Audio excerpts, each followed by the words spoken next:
Birth சர்டிஃபிகேட்டை வச்சு தான் நான் பாப்பாவுக்கு ரேஷன் கார்டில் பேர் சேர்த்தலாம் அப்படின்னு சொல்லிட்டு ட்ரை பண்ணேன். ஆனால் அதை வந்து ரிஜெக்ட் பண்ணிட்டாங்க. அதுக்கான காரணம் என்ன அப்படிங்கிறதையும் அதில் குறிப்பிட்டிருந்தாங்க. அதை பற்றி தாங்க நான் இந்த வீடியோவில் ஷேர் பண்ண போகிறேன்.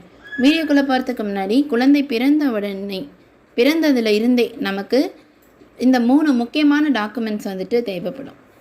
அதை வந்து என்னென்ன அப்படிங்கிறதுக்கான வீடியோவை நம்ம சேனலில் ஏற்கனவே அப்லோட் பண்ணியிருக்கோம். டிஸ்கிரிப்ஷன்லேயும் அதற்கான லிங்க் கொடுத்துருக்கு, செக் பண்ணி பாருங்கள்.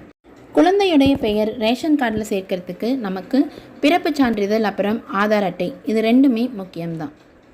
சரி, இப்போ நம்ம வந்து எப்படி ரேஷன் கார்டில் குழந்தையோட பேரை சேர்க்கலாங்கிறத பார்க்கலாம். அதிகாரப்பூர்வ இணையதளமான TNPDS-ஐ கிளிக் பண்ணிக்கோங்க. இந்த வெப்சைட்டில் போயிட்டு அதுக்கான பேஜ் வந்து ஓப்பன் ஆகிருக்கும். அதில் வந்து உறுப்பினரை சேர்க்க அப்படின்னு ஒரு ஆப்ஷன் இருக்கும். அதை வந்து நீங்கள் கிளிக் பண்ணுங்கள். பண்ணிவிட்டு மொபைல் நம்பர் வந்து கேட்கும். அதுக்கப்புறம் கேப்ஷா இருக்கும். நீங்கள் ரேஷன் கார்டு கூட என்ன மொபைல் நம்பரை ஆட் பண்ணியிருக்கீங்களோ அந்த மொபைல் நம்பரை கொடுத்துட்டு கேப்ஷா டைப் பண்ணிங்கன்னா உங்களுக்கு வந்து ஒரு OTP ரிசீவ் ஆகும். அந்த OTPயை நீங்கள் டைப் பண்ணதுக்கப்புறம் பார்த்தீங்கன்னா குடும்ப உறுப்பினருக்கான பேஜ் வந்து ஓப்பன் ஆகிடும். அதில் குழந்தை பற்றிய விவரங்கள் எல்லாத்தையுமே நீங்கள் வந்து கொடுத்துட்டு அடுத்ததாக மற்ற ஆவணங்கள் அப்படின்னு சொல்லியிருக்கும். அதில் வந்து பிறப்பு சான்றிதழ் அதுக்கப்புறம் ஆதார் அட்டைன்னு 2 ஆப்ஷன் காமிக்கும். நான் வந்து என்னுடைய குழந்தைக்கு 1.5 வயசு ஆயிடுச்சா, சரி அதனால் பிறப்பு சான்றிதழே வச்சு நம்ம குழந்தையோட பேரை ரேஷன் கார்டில் சேர்க்கலாம் அப்படின்னு சொல்லிட்டு ட்ரை பண்ணேன்.